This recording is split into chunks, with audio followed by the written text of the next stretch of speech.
Welcome to Touched and Empowered, a show created to empower individuals to value their lives by hosting think tank discussions that will inspire positive action. Touched and Empowered with Katie and Ace starts now. Welcome to this episode of Touched and Empowered. I am Katie, and I am interviewing Midnight because Ace is hiding. Hi. So, welcome Midnight's everybody. taking up so much of the screen, so Midnight got the introduction first. Lucky puppy. Lucky puppy. And for those of you watching on YouTube, yes, she's a puppy. This is a puppy. This is a puppy that's turning into a giant. She's my mini pony. Mwah.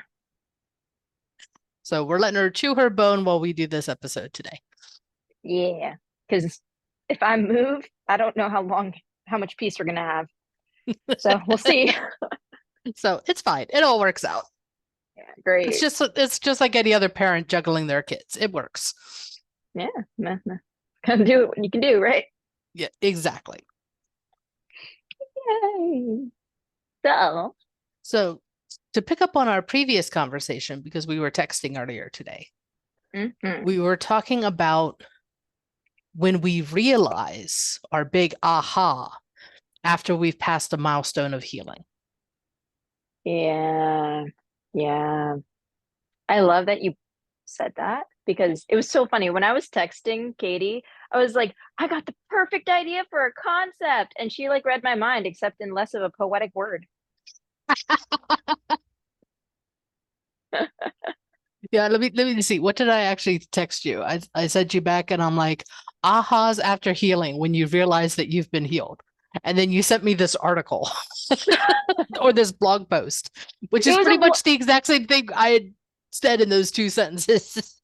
Exactly, except you didn't go into like the vastness of which is hilarious. I was like, huh.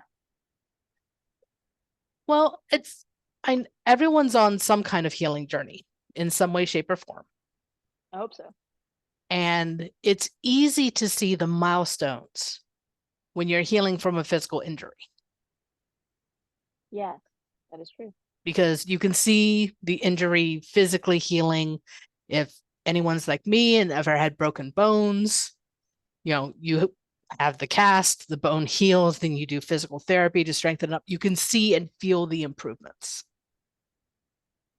Yeah. Not always the case with emotional and trauma healing. So I found out. Because I know we both have talked about the healing journey that we've been on this year. And for me, I didn't realize that there was an improvement until I was on a call with someone and they were like, you're smiling more.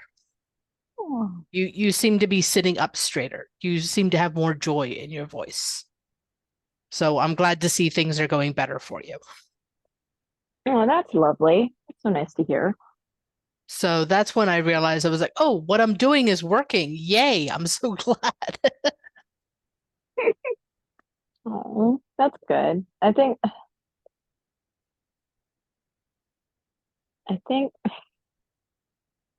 there's so much healing right here. Oh, yes. Oh, yes. So, having any kind of pet is healing. all the stages, the overwhelm, the oh my gosh, are they gonna live? Yeah. The training them, the feeding them, the figuring out how to feed them, all of it. It's all very healing.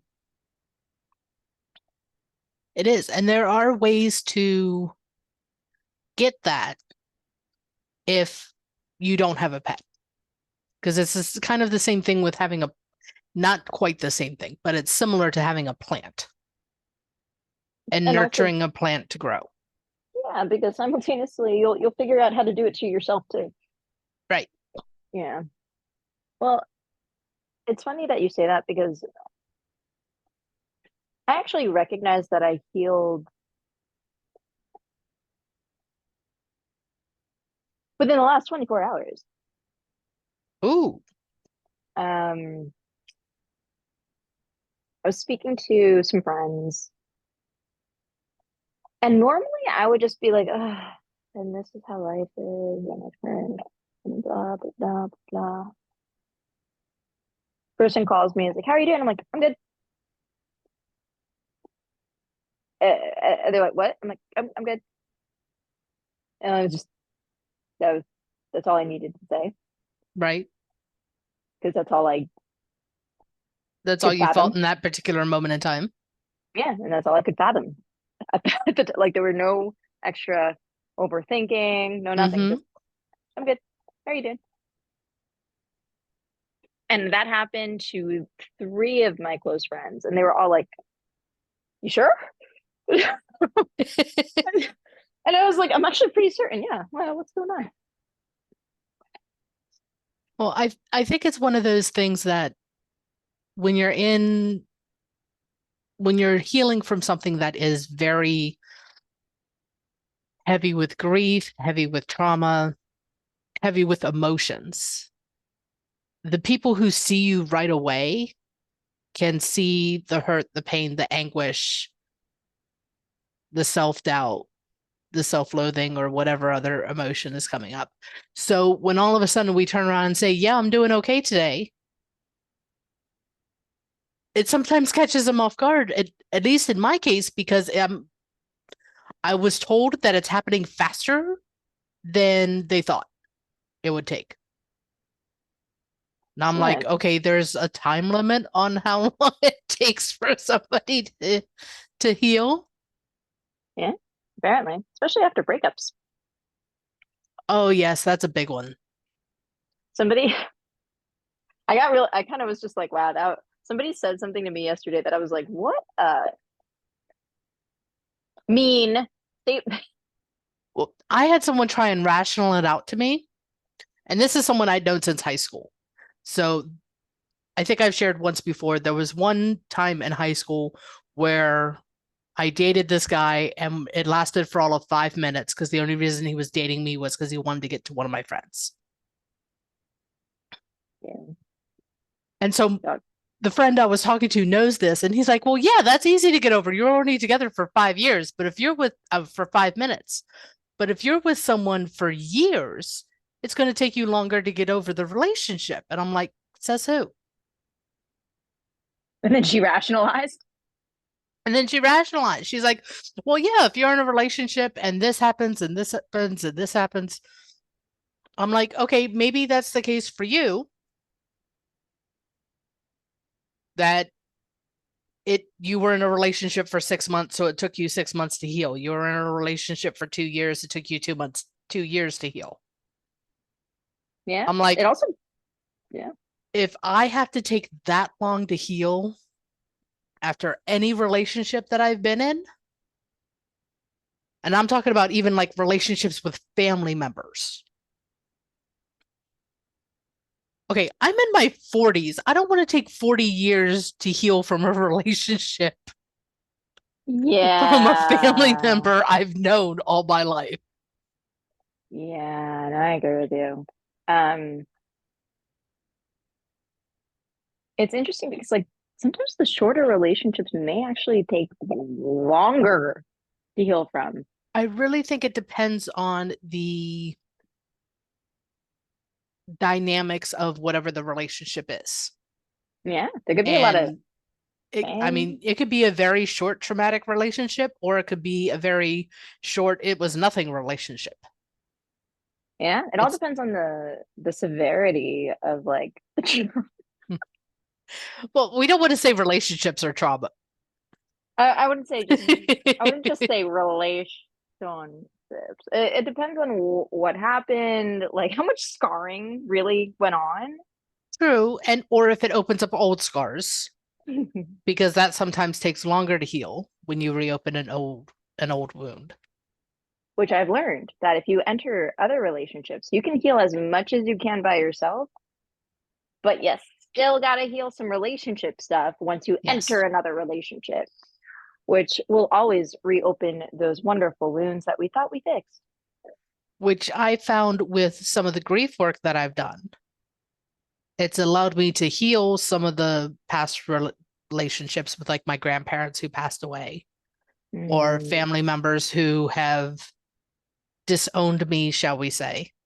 Mm-hmm. Um, by healing those through the grief work, it's made it easier for me to see the things that I didn't like in new contacts that I'm meeting, in new people that I'm meeting, in new relationships or friendships or business relationships that are forming.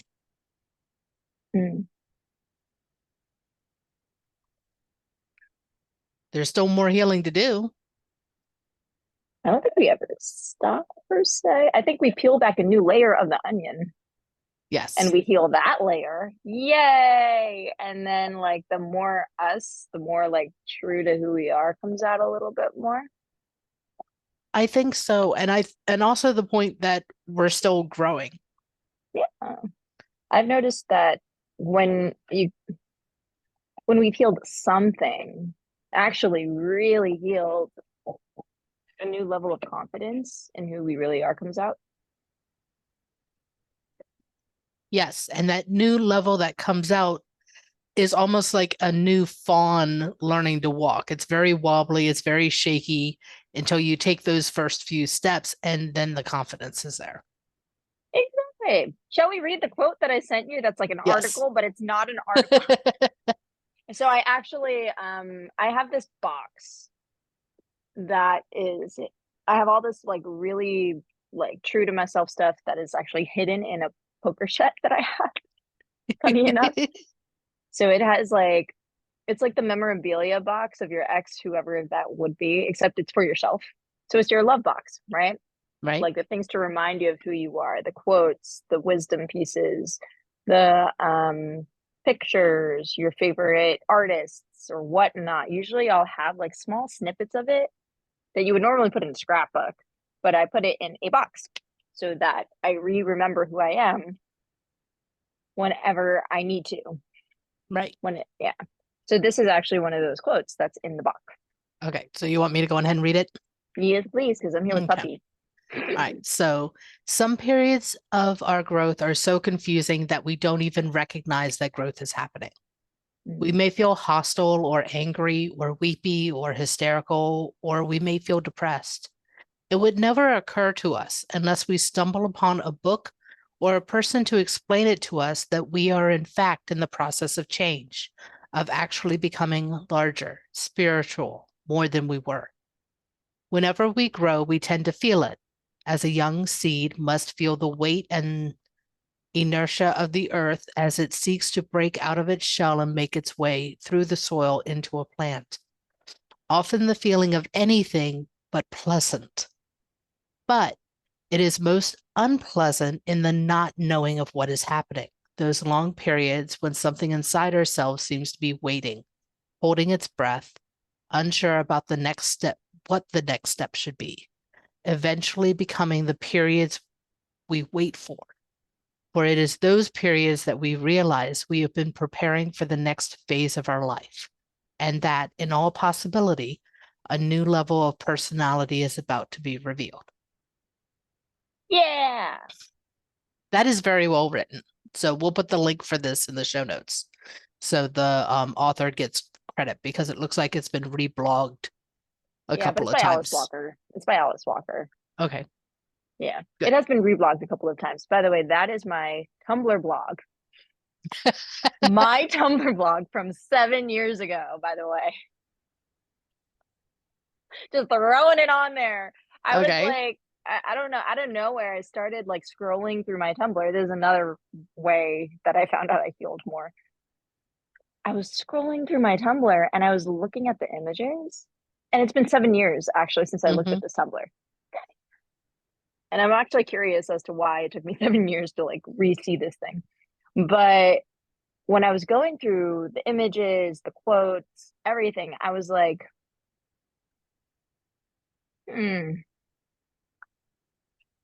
I've been to some of the places that I've seen in my in the Tumblr.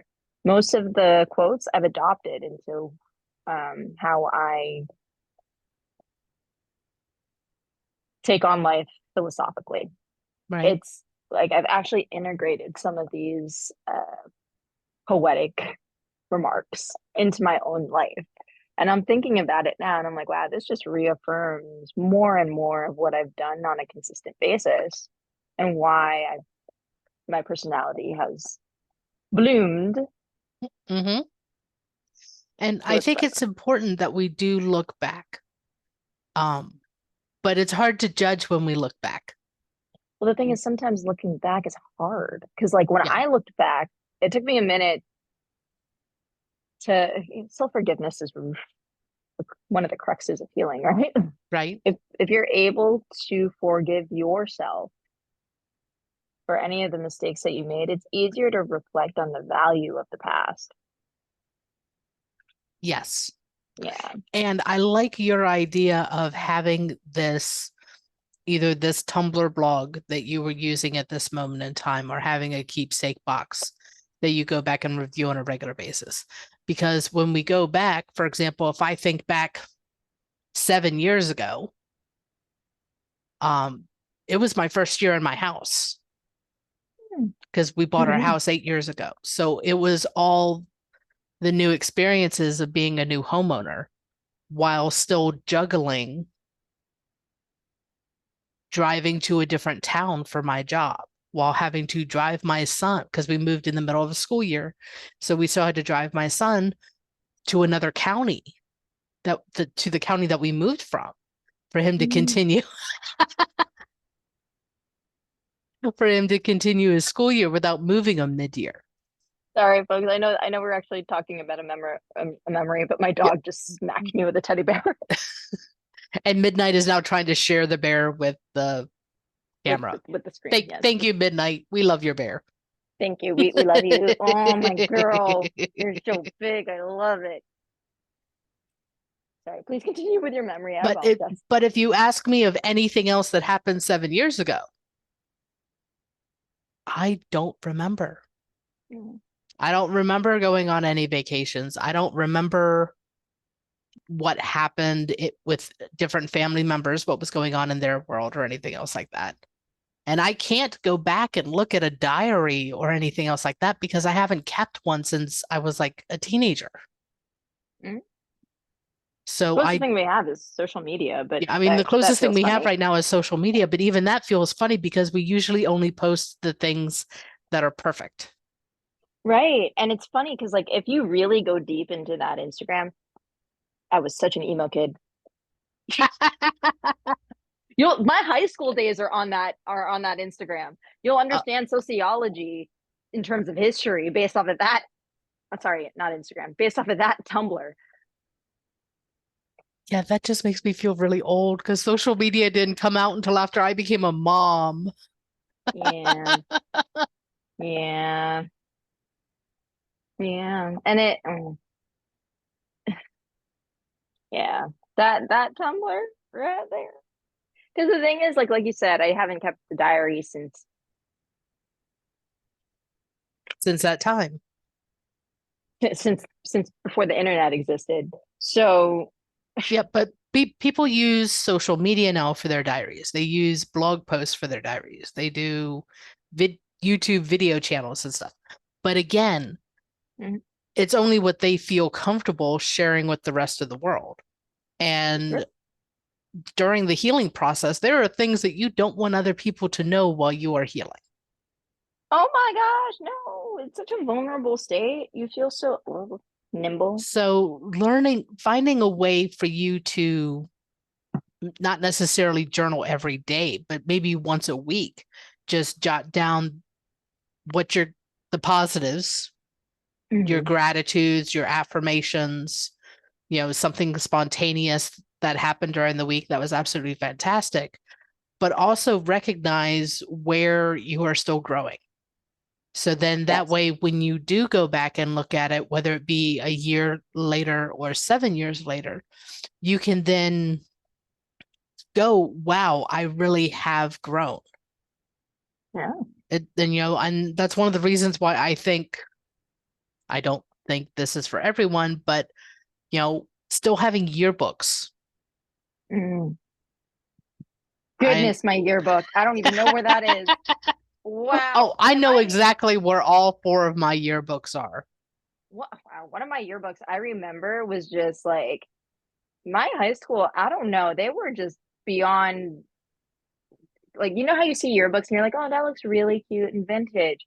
Mine looks like it looks like one of those books from Tashen. Like it is. Do you know what I'm talking about? Yes.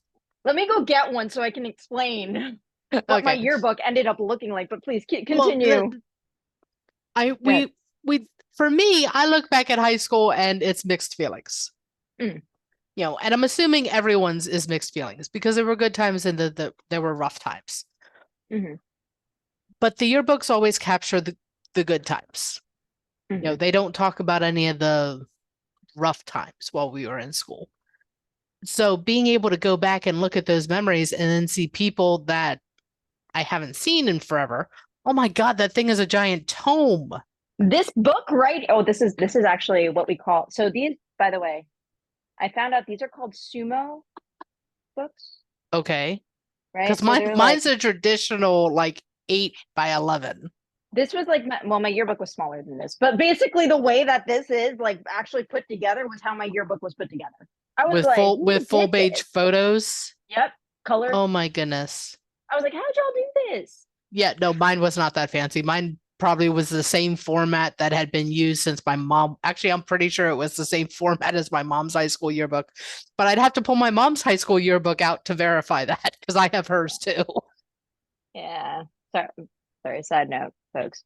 So I actually know that I healed too, especially from grief, because one of my really close friends gave me this book and he passed away this year. Oh. My dog's even crying for him. Come here, baby. You know, but it's good that, you know, we have these, and I'll just share this. When someone passes away, I will admit, when my grandmother passed away, I brought a lot of her stuff home. And I'm talking like my car was packed to the brim coming home, and I was the only one in the car. And there were pieces that spoke a lot to me, and then there were pieces that didn't speak to me, but they were grandma's, and I didn't feel right letting them go at that point in time. This has been 15 years, I think, since my grandmother passed away. Oh, wow. And it was this year that, okay, I will admit this, I don't know why, but I brought home like 5 of her porcelain teapots. She had a lot of antique china, a lot of porcelain teapots. I mean, she had a lot of really beautiful breakable things. I came home with 5. And I like that you mentioned the breakable part. Yes, very breakable. And over the years, I ended up with a collection of like 15. Wow. Don't know where all these other ones popped up. I have no memory as to who gave them to me, when they gave them to me, or anything. I was just able to identify which ones were grandma's and which ones weren't. Mm-hmm. So this summer, late summer, I did a purge. And I let go of all the ones that I had no emotional connection to. And there's only one teapot left. And there's only one reason why there is one teapot left. It's because it has a very funny memory attached to it. Tell me the memory, please. Would love to hear it. Okay. This teapot is a music box. And it's one that when you wind it up and when you set the teapot down, nothing happens. But when you pick it up, it plays music. So when you pour tea, it plays music. I was in my grandmother's dining room. This teapot was sitting on top of one of her many china cabinets. This was within 4 days of her passing away. And my sister Stephanie and I were talking while we were going through and organizing grandma's stuff for the estate sale. And I made the comment as to how much I missed grandmother. And I picked up this teapot and it started playing music and immediately set it down. And my sister and I jumped back. We're like, what the hell? Is grandma here? Did she hear us? Creepy. That's so creepy. That's so creepy. Oh my God. And so I picked it up again and it started playing music. I mean, up and down like 4 or 5 times before I lifted up high enough to see that it was actually a music box. And we just started busting out laughing because this was not something that I foresee or can think of my grandmother engineering, because she was not a jokester. So who Although knows I think how it's pretty funny. long, yeah, so who knows how long the music box was wound up sitting there on top of this china cabinet before I picked it up. But yeah, that's the only teapot that I have. And the only reason I have it is because I have this great memory of imagining my grandmother smiling and setting up a quote unquote booby trap so she knew when the grandkids were messing with her breakable stuff. That's funny. I Oh, don't I so don't think sweet. that's what she did, but that's the image that came to my mind that my sister Stephanie and I laughed about. Oh, that's wonderful. All right, hold on. I'm so sorry. My puppy. Oh, Hey, you're puppy. fine. I love you, puppy. We have to talk about all the things that we've healed from this year. Can we do that? I swear Midnight just said no. She did. She did. That's why it's funny. I'm like, Brad, come here. That's beautiful that you say that. I'm gonna actually, if it's okay, I'm gonna actually share 3 or 4 things that milestones of healing that I didn't know Okay. I had. Sure. And it was, yeah, and it all happened this year. So, folks, I know that probably it was probably not seen or shown because we had so many pre-recorded podcasts. With these newer ones scattered in between. Yep, exactly. Not unless But they're this, looking at the color of my hair. They might be able to tell which ones are newer versus which ones were recorded a year ago. Because last year my hair was purple. well, there's that, and then there's also like there's growth between you and I. You can tell by the cadence of our voices how comfortable we are in these podcasts. If it's Yes. new or old, which is pretty cool.